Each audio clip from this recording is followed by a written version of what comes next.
First, you have some time to look at questions 1 to 5.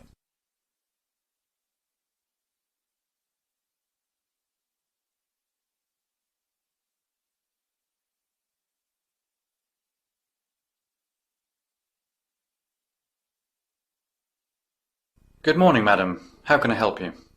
Hi there, my name's Louise. I need to get a new bus pass. Do you know which zones you'll need it for? Yes, zones 1, 2 and 3. That's fine. Now, have you had a bus pass before? Yes, I've had one for the last 6 months and it expired today. That's good. I won't need to take your details then. I'll need to confirm some information though. That's fine. Can you let me know your postcode? It's NW13 4SG. And can you let me know the number of the house at that postcode? It's number 13. I've got your records here. It says that we should contact you on your mobile phone. Is that still right? I'd like to change that actually to email. I've not changed it, so you should have my current address. Let's see. Is it louisekay@uknet.com? That's right. Okay, I've made a note of that. I won't get extra spam, will I? No, don't worry. Our data policy specifies that we can't pass on your information to anyone or contact you without good reason. Good. Thank you. Now, on your old bus pass, there was no photo. The new one will be a photo card. Do you have a photo with you? No, I don't. I didn't know that I would need it. That's okay.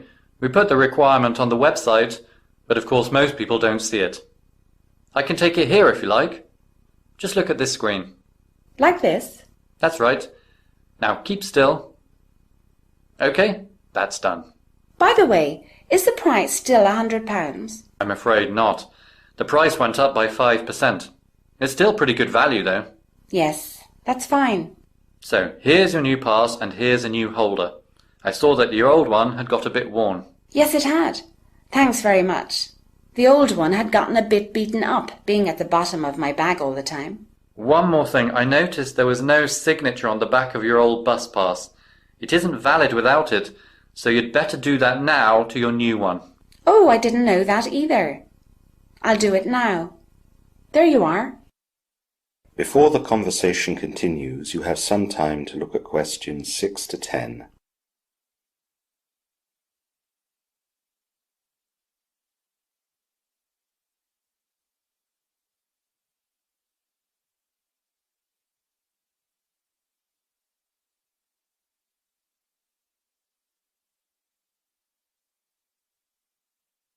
Now listen carefully and answer questions 6 to 10.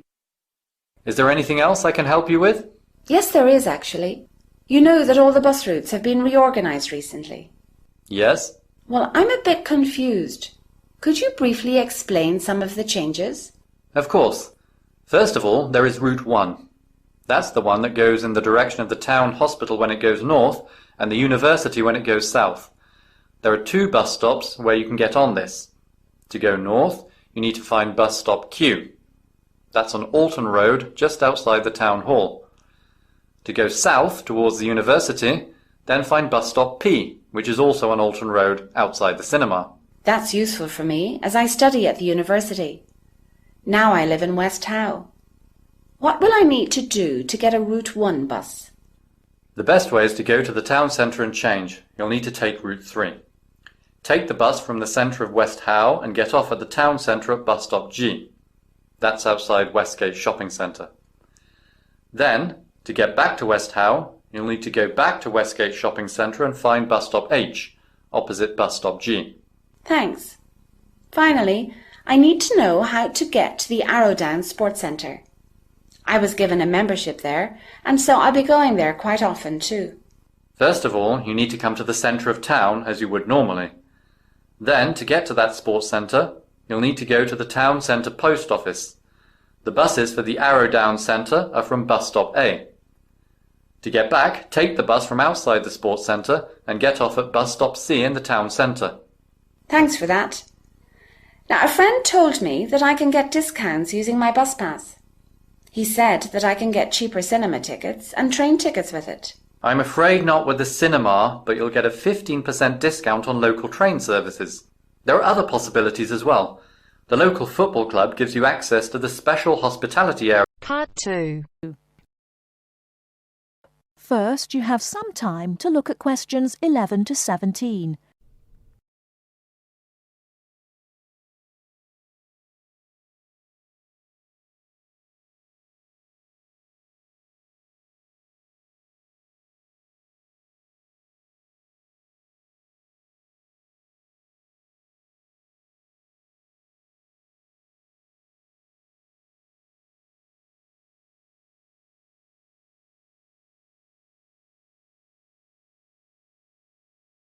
Now, listen carefully and answer questions 11 to 17.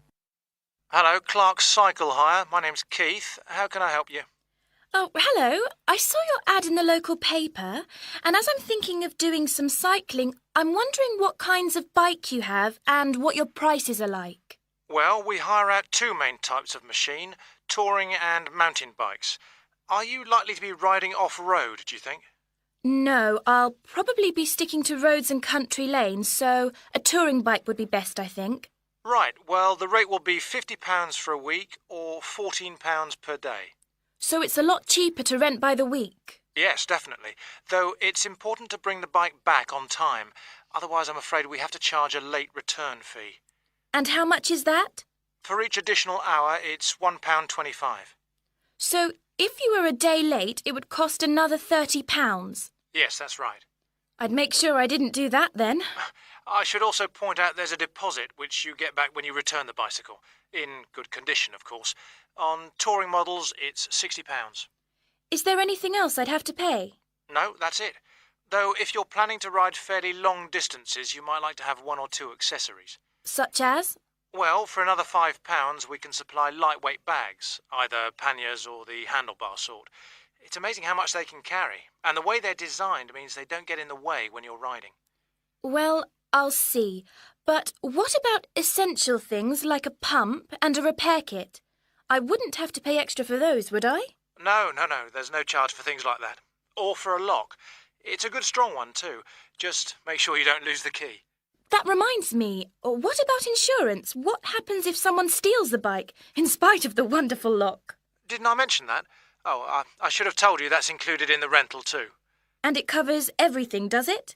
It covers you against theft of the bike, yes, as long as it's securely locked at the time. You'd have to pay part of any individual claim, though. How much? If the bike was stolen and not recovered, you'd be liable for the first £100. So, if I do go ahead and rent one, how do I pay? By cheque or would it have to be cash? Neither, I'm afraid. We can only accept credit card bookings. Otherwise, we'd have to ask our customers for the full value of the machine as a deposit. I've got a visa in my name. Would that be okay? Sure. Before you hear the rest of the talk, you have some time to look at questions 18 to 20.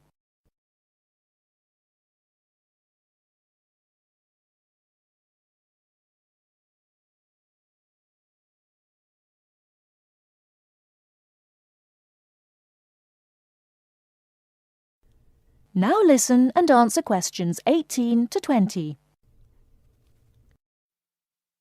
So if I want to have a look at the bikes, how do I find you? I live near the university, by the way. Right. First you take Woods Road as far as the main police station. I know it. It's right next to the park. Yes, that's it. And after the police station, there's a turning to the right called Oak Street. At the big supermarket? No, it's before then. It's actually between the police station and a garage on the other side. OK. So, you go down Oak Street until you reach the health centre on the right. If you get to a pub called the Maple Leaf, you've gone too far. All right? Yes, I've got that. Now, opposite the health centre, there's a pharmacy, and we're just behind that. OK, fine. I'll try to call over sometime tomorrow. Great. See you then. Bye. That is the end of part 2. You now have half a minute to check your answers.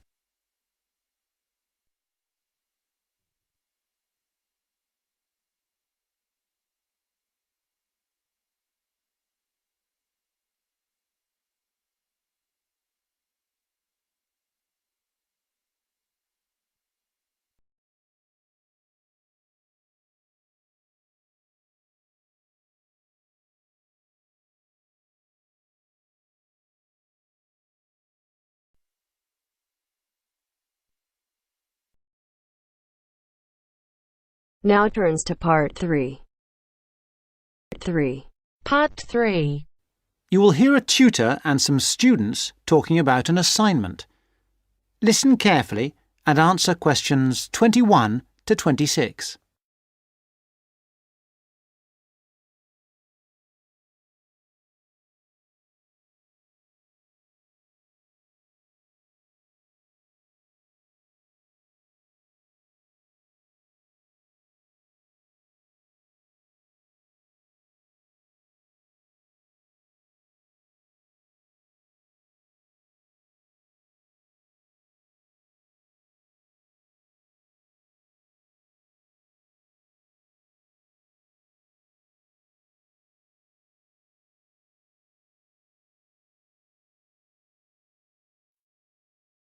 Come in. Sit down. Good to see you. Hello. Hello.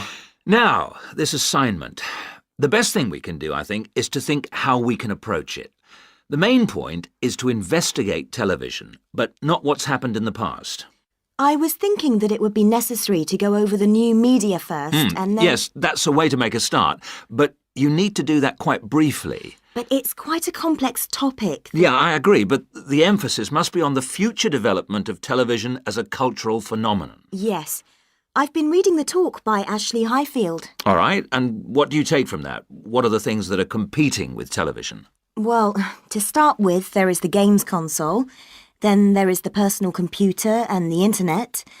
Then again, the mobile phone with its capability of games and puzzles.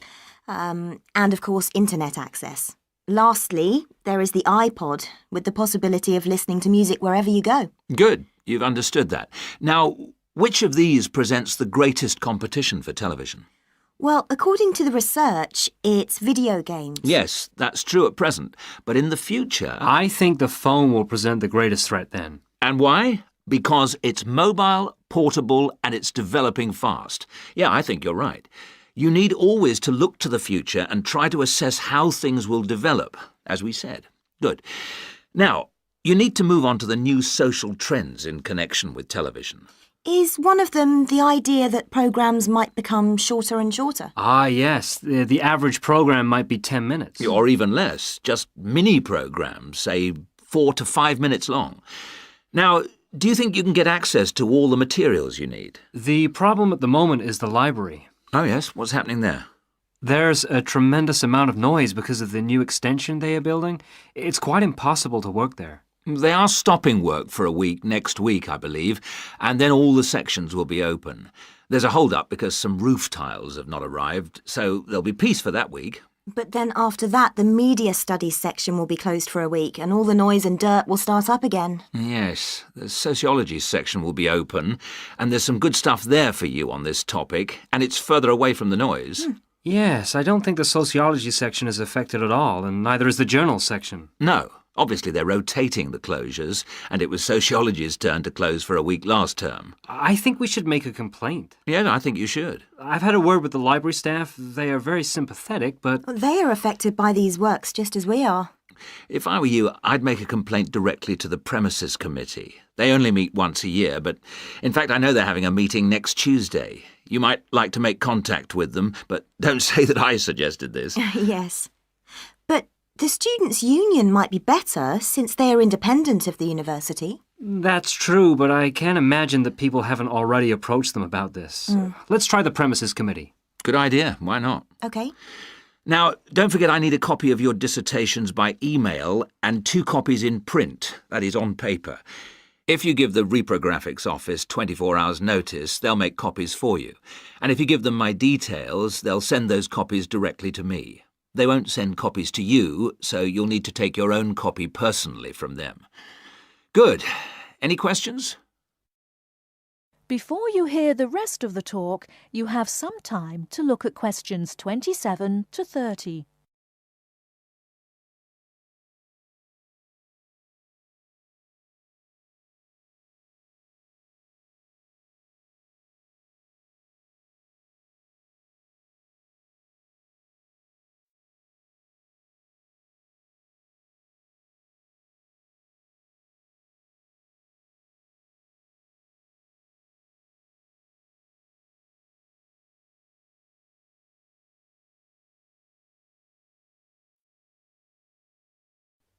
Now answer questions 27 to 30.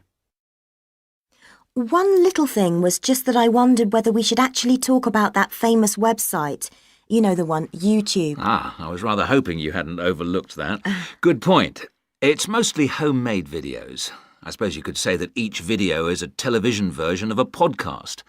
Anything else? Yes, I've got a question, I'm afraid. I'm not completely clear about the exact meaning of culture, as we are using it in this subject.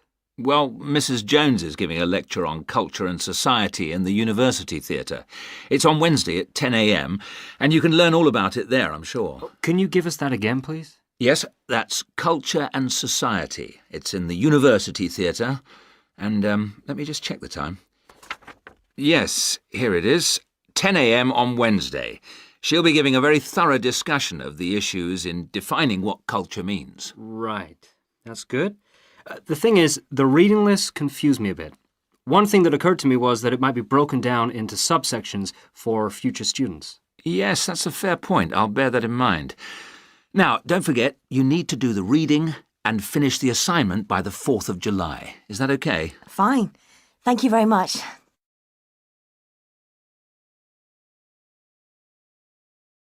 That is the end of part 3. You now have half a minute to check your answers.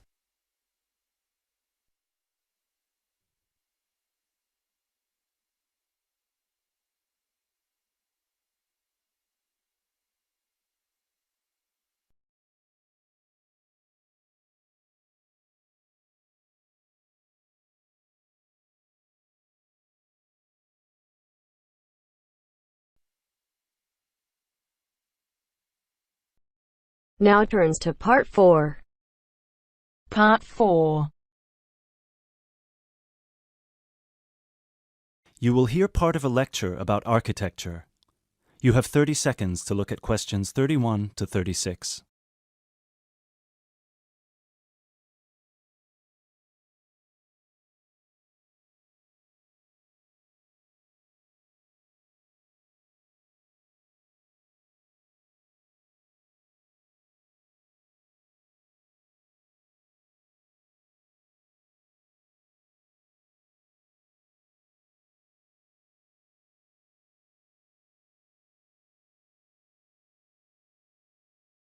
During today's seminar, we will be looking at English Gothic architecture and its origins with a specific case study of Wells Cathedral in England. The Gothic style was initially brought over to England from France. This was at a period of time in which England was ruled from France by the Normans, starting with William the Conqueror, who first defeated the English army at the Battle of Hastings on October 14th, 1066. After 1072, when some smaller rebellions in northern England had been defeated, the Normans gained complete control of the English monarchy, which they controlled until 1154. The peace that ensued in England had a large impact on many aspects of daily life. Thousands of French words entered the English language for the first time, such as beef, fruit, city, and hour. French ideas and styles, like Gothic, also began to flow across the Channel to England too, examples of which can still be seen in the architecture of many listed buildings.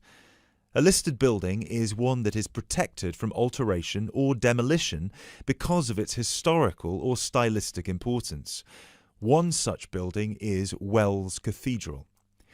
Construction on Wells Cathedral began in 1175, at a time when Gothic architecture as a style was in its infancy.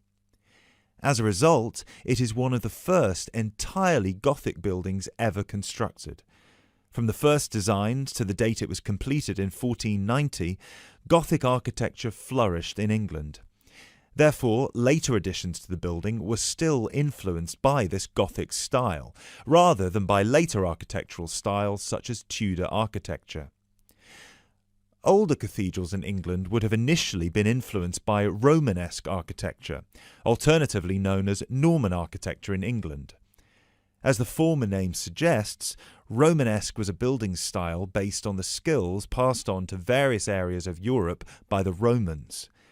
When the Western Roman Empire collapsed in the 5th century, these methods were retained by Rome's former colonies and developed further. One such Roman gift to the Romanesque architects was the round arch, also known as the true arch.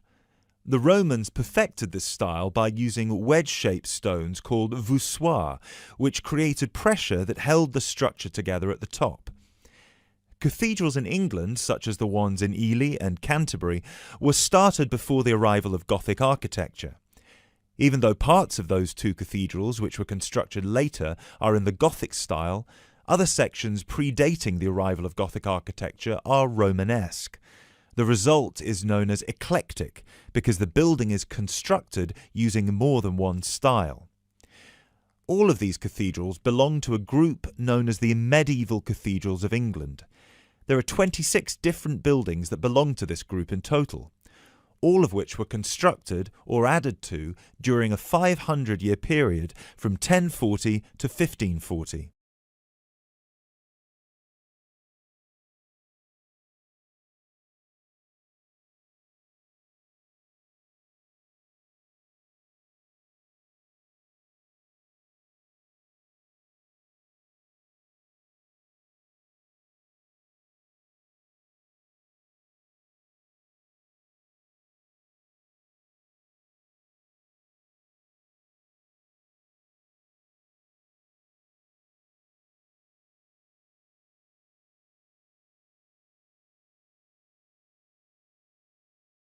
The transition from Romanesque to Gothic began in 1144 at the Abbey Church of Saint-Denis on the edge of Paris. It was here that a Benedictine abbot by the name of Suger had just completed his plan to rebuild the Basilica of Saint-Denis in a new style through which he believed the dull mind rises to truth through that which is material. This refers to one architectural feature in particular, high, rib-vault ceilings which created much more space inside the cathedral and were designed to draw the attention of people up towards heaven. This design feature also allowed whole walls of the cathedral to be transformed by colourful stained glass. Work started on Wells Cathedral soon afterwards, greatly inspired by Abbot Suger's work. Planned in the crucifix style with the head pointing east and foot pointing west, the cathedral is 126 metres long and the nave is 20 metres high. This is quite low compared to some of the bigger cathedrals elsewhere. Use of tracery, lancet windows and mullions are all characteristic of English Gothic architecture. Whilst examples of all three of these architectural elements can be found at Wells, the lancet windows have no tracery at all, which was more common in early English Gothic architecture before advances were made in the use of mullions and tracery with glass. Lancet windows are tall, thin windows with a pointed arch at the top, and are so named because they resemble the weapon often carried by a soldier called a lance. Examples of these lancet windows can be seen on the west front of the cathedral, which is the most celebrated for its life-size sculptures and delicate floral carvings. Inside the pinnacle-topped gable is a sculpture of Christ the Judge. Immediately below him, sculptures of the 12 apostles peer out over the small city of Wells. Below the apostles are 9 archangels, which are half-size sculptures. At one time, all of these, along with the decorative carvings, would have been painted and gilded. However, today, all the paint has worn away and the sculptures are the colour of the oolite sedimentary stone used to construct the cathedral. It is remarkable to think that more than 800 years ago, such magnificent buildings were created without the use of large cranes and modern technology. It would have taken much longer, but it is possible to see the high level of craftsmanship and attention to detail that is less common in the modern day.